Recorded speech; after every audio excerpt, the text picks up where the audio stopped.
Assalamu alaikum kids, hope you are all doing fine, and this video is the second video of Islamiyat session.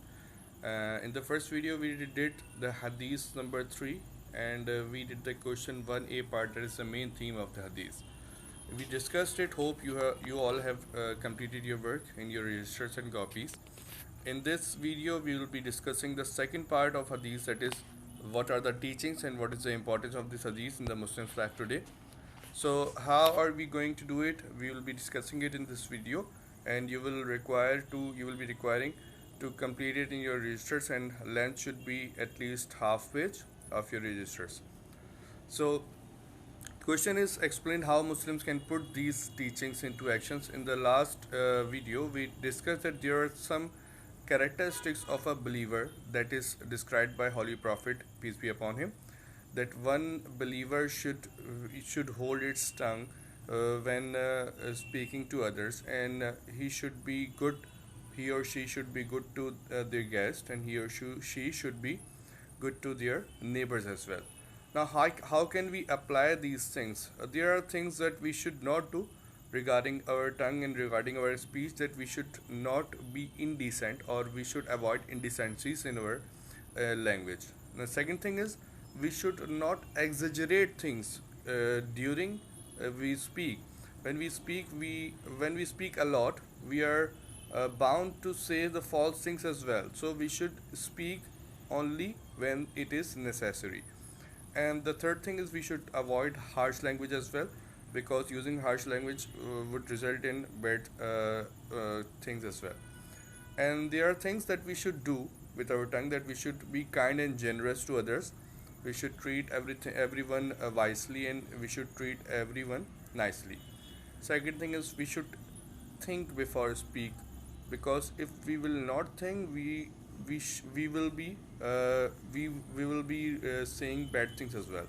And third one is, we should speak wisely, that only speak when it is necessary, and only speak when you think that it is a right thing to speak. Now, how can we relate it to Holy Prophet? How Holy Prophet used to cover these things, or he said that these are the signs of believers.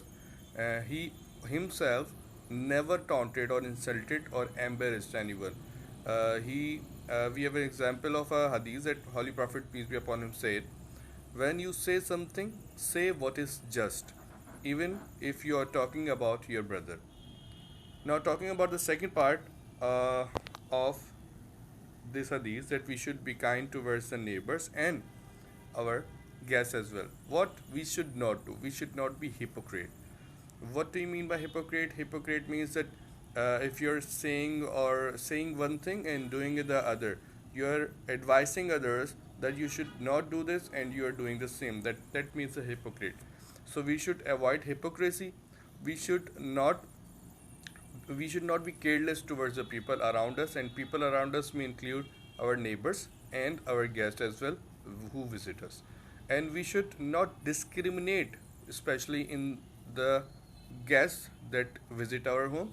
That sometimes it happens that when a guest is rich, we treat them very wisely, and when the guest is not well off, and we don't give them importance, and we don't treat them that good, that we treat the rich guests. So we should not do this discrimination in our guests. And what we should do, we should be hospitable to our neighbors and our guests, and we should be helpful when they need something. We should provide to them, and also we should be respectful to every guest that visit us. Holy Prophet said, we have an example of a hadith in here, that Holy Prophet, peace be upon him, said, he's not a true believer who eats to his full, but his neighbor sleeps hungry. You should add these two hadiths that I have quoted in this video in your answer, to make your answer stronger. Okay, hope you will be doing this homework timely in your registers, and I will be checking it later on. I will tell you how I will be checking it. Allah Hafiz.